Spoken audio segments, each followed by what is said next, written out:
podcast show. Today I'm interviewing Jonathan, one of our new agents that is absolutely killing it. So a lot of you are feeling like with the coronavirus, with being cooped up in your houses, the world is stopping and your business is in question. And I know that's scary. And so Jonathan and I just said, hey, let's get together. Let's talk a little bit about his success. Imagine for a moment getting into your career in real estate, which is where you are, right, Jonathan? Just starting out. And dealing with this crisis at the same time. So, Jonathan, you've been in the business now for how long? Just a couple months. So really since January. Wow. And in that time, you've ratified how many contracts? Ratified 9. 9 contracts. Yeah. Congratulations. Thank you. That's awesome. So can you just tell us a little bit about how you're achieving so much success? Can I ask you another question? How old are you? I'm 22. Okay. 22 years old, 9 contracts. Do you know what your average price point is for those contracts by any chance? $612,000 on average. I love it. Yep. Of course you do. Of course you do. Okay. So there's people around the country that work their whole careers and never accomplish that much success in a year. You're doing it at 22 years old, coming right out of training, and when the coronavirus is going on. So let's talk a little bit about why do you think you've been able to achieve this level of success? Yeah, I really think, for starters, it's all about the way you portray yourself with your clients. And it's the amount of energy you bring to the table, right? Because if you're scared of this whole coronavirus, then they're scared. But if I'm confident, then they're going to trust me because they're going to trust your agent. So I think, especially with this time, right, it's the way you angle their perspective, right? I'm changing my client's perspective to basically do what I want. Sounds horrible, but it's true. It's like, hey, all this quarantine and coronavirus, it's horrible, but now we have no competition. Now we can find the house we want. No more price bidding. Let's go out there. Let's keep looking. There's virtual tours we can do. So you still can work it. And the interest rates are actually about the same as last year, from what I heard. I just started a couple months ago, so it's not like I would know that. But I have lenders telling me that. So it's still great ways. You've done the research. Yeah. Yeah. So your perspective is it's all about how you communicate, what you communicate, and the confidence that you're able to give them that they're making the right decision.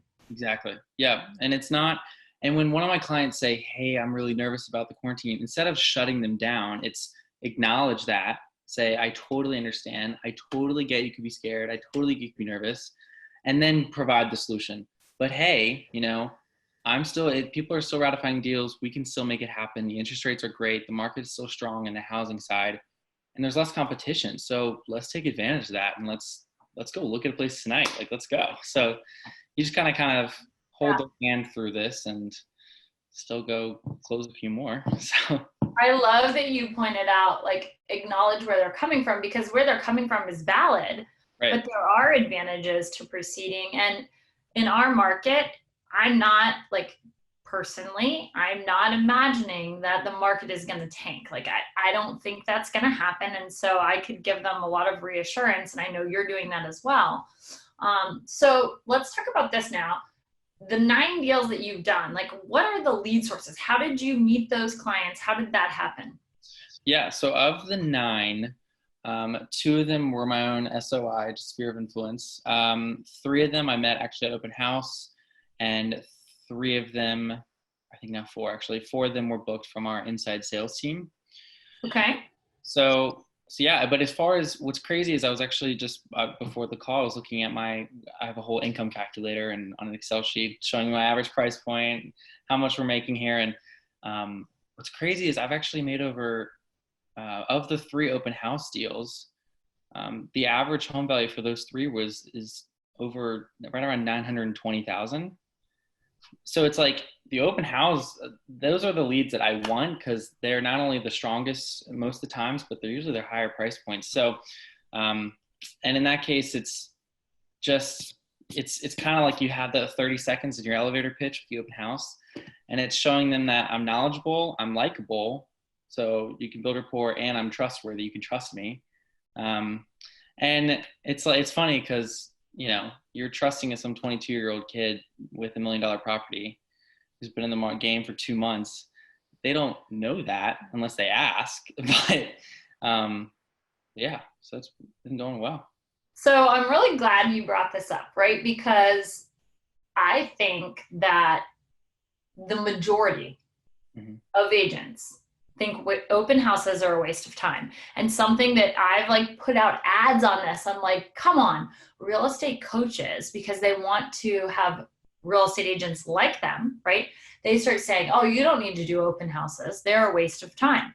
Now, you're 22. Yeah. You've done how many open houses, by the way, do you think you've done in the time that you've been an agent? I would say there's probably about 4 or 5 weekends that I didn't do. So if we're 12 weeks in, so I've done about 7 to 8 open houses. And you've ratified 3 deals at a 900 plus price point.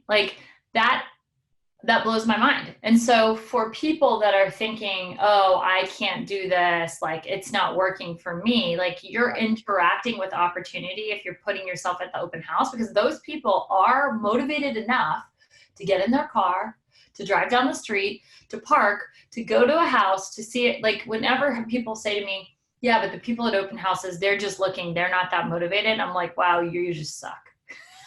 Yeah. You're just not good at open houses, right? Those are people that are out of their house looking.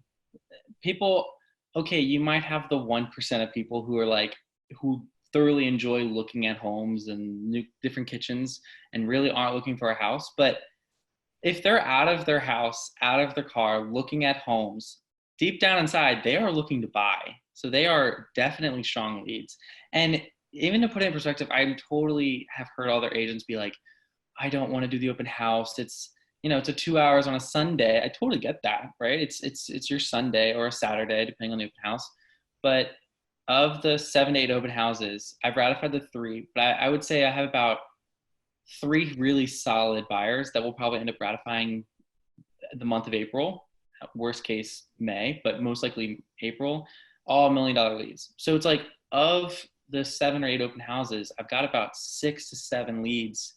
3 of them are ratified, all at $1 million. It's why would you not take the 2 hours on a day, on a weekend to do your, come on, people.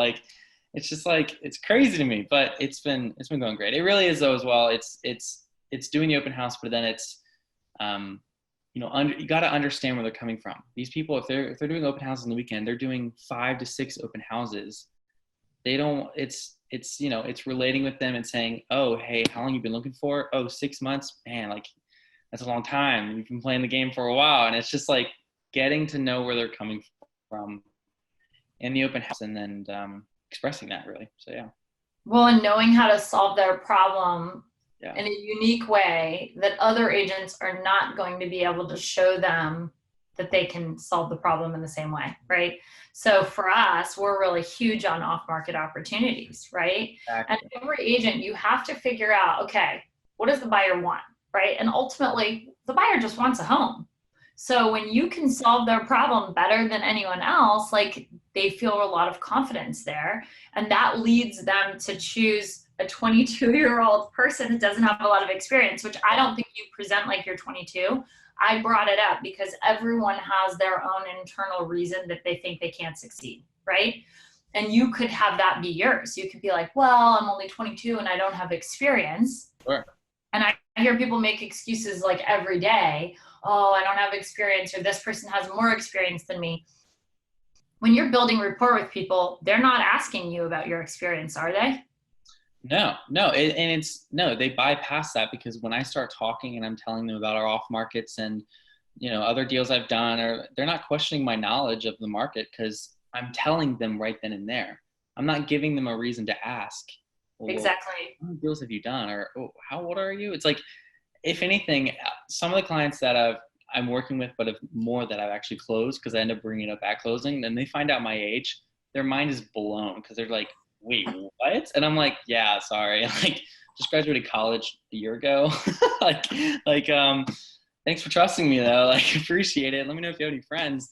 So yeah, it's It's pretty crazy. And it is. So yeah, we really have the off market. So I think it's when you're in an open house, it's not only telling them, hey, I'm going to be your best. I'm the best there is. Like, you want to work with me, but it's also giving them what they want to hear is, I have a ton of off market properties. You've been looking for 6 months. Aren't you tired of looking on Zillow or working with an agent who's not giving you great houses? Like, I have homes that are off market that go in still under a week or days, and they'll never go on Zillow or MLS. Don't you want to see a few?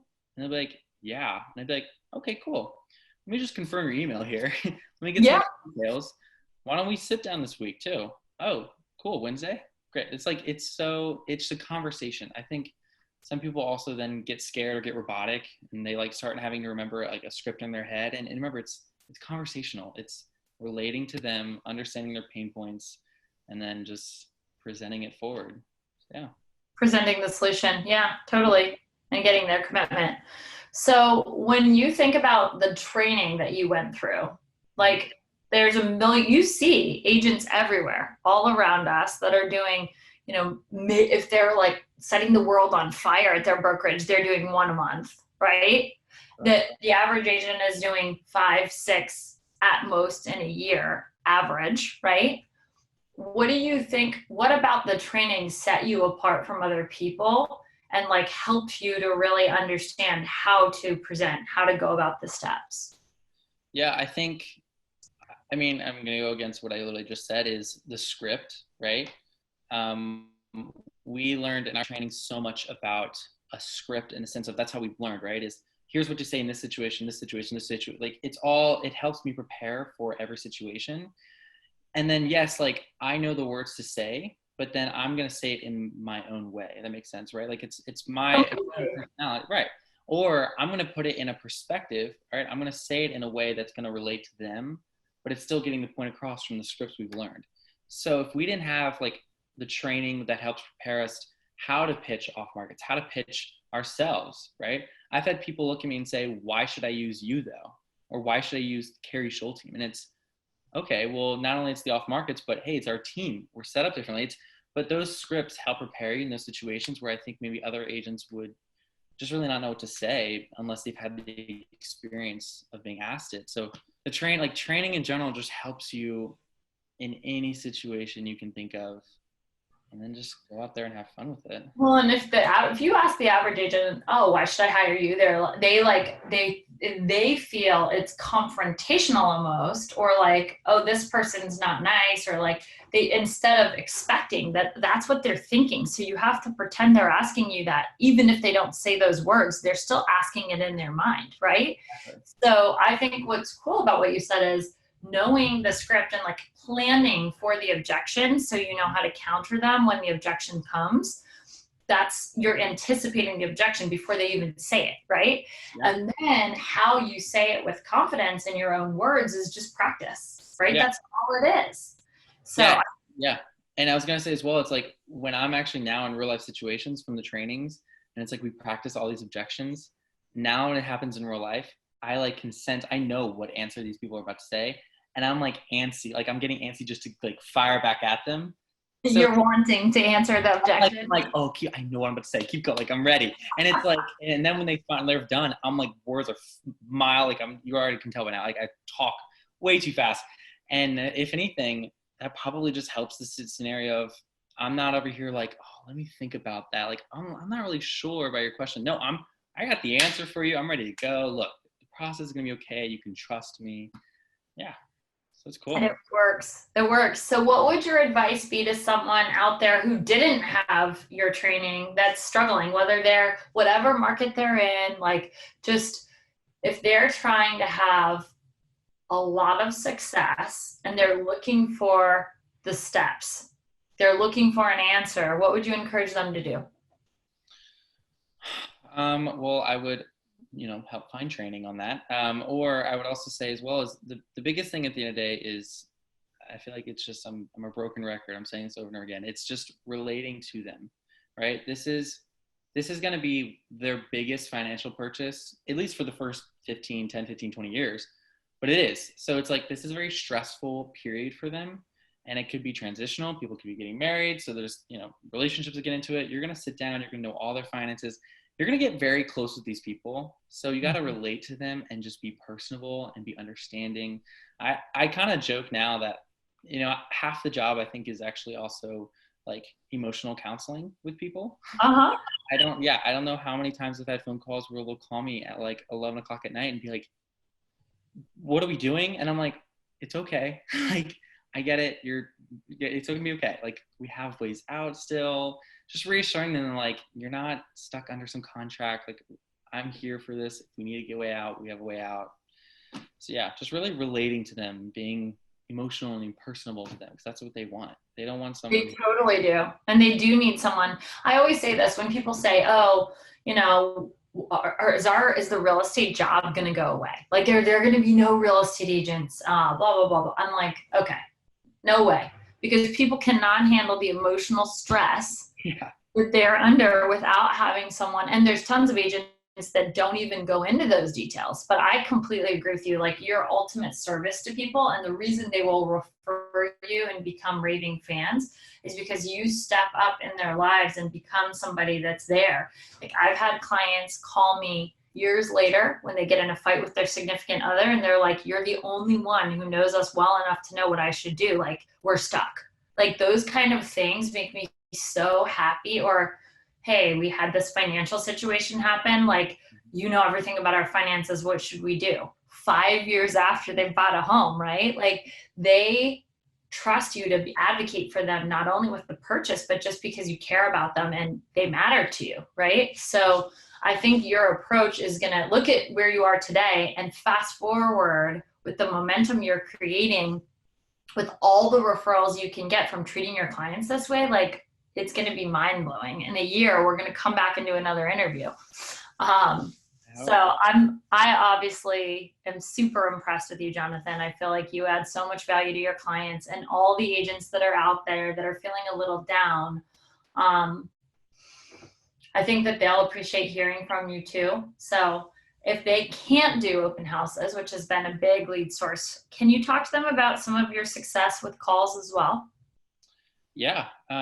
Just from calling alone, my second ever booked appointment was from calling, and we actually have their 2-bed, 2-bath condo listed right now for $650, and I'm helping them look for a single family home around 1.2. So it's calling. Yes, it's not fun, right? Let's be real. No one enjoys cold calling for 2 or 3 hours at a time, getting rejections here and there. But you got to have that thick skin. And honestly, right now, everyone is home in quarantine. Now is the best time to get off your quarantine butt off the couch and start calling people, because the amount of people that answer the phones and then just say, yeah, let's do it. And you can also hop on a Zoom call with them. If they don't want to meet somewhere, because I'm not really sure where you would meet right now. There's no coffee shops open. Yeah, no park benches that you can even sit on without being like, unless you take a blanket to the park or something. But so yeah, I mean, calling is definitely a great way to go. Also, again, reaching out to past clients right now. People are on the phones right now because everyone's home. So it's like, if there are people that were usually out of touch, not the best communicators, reach out to them, get it going, start building that pipeline, because we know this. I mean, this isn't the end of the world. Okay, COVID-19 will be done in a month, maybe, hopefully. So it's like, this is the real summertime, June, July, it's going to be chaotic. So it's like, right now, why don't you start building a pipeline, getting ready for it, and then just get ready to start ratifying deals and beating the competition, though, in that time frame too. Yeah, then you have to be ready to write the compelling deals. Awesome. Yeah. Well, I really appreciate your time today. Thank you so much. For anyone who's listening, if you want to get some of the training that Jonathan got, we have online academy, the HyperFast Academy. You guys can check out those courses, whether you want to start dominating open houses, you want to get really good at handling the objections and doing your buyer presentation. We've put it all together because over the years, people have said, like, Keri, how is it that your team is able to succeed so quickly? And you're a perfect example of that. And it's systematic training. Like, we also are really good at recruiting talent, right? So when we meet someone like Jonathan, we're like, oh my gosh, tons of potential. Like, gonna put in the time, gonna do the calls when he doesn't want to, right? And put in the work and get those deals done. Gonna actually apply himself at the open houses and go with the right mindset, right? So we have courses on how to recruit talent, right? So if you guys are watching this and you want some of that, I'll try and put the link down below. You could also just Google us, hyperfastagent.com. All right, Jonathan, thanks for being here today. Thanks for having me. Bye-bye. Bye. Thank you for tuning in to this episode of the HyperFast Show. Subscribe to us if you want to make sure you get the latest and greatest HyperFast shows. And remember, we love reviews. Reviews help us bring better and better guests and improve our shows. So give us the good, the bad, and the ugly. We hope you enjoyed the show, and we will see you next time. Thanks for staying to the end of our video. For more videos like this, click here. And if you're interested in learning more about personally coaching with me or the HyperFast Coaching Program, click here. If you're looking to get notifications when we do a new video, make sure you subscribe below. And always give us your comments, your feedback, your questions. I personally read those and look forward to responding to you just down below. See you soon.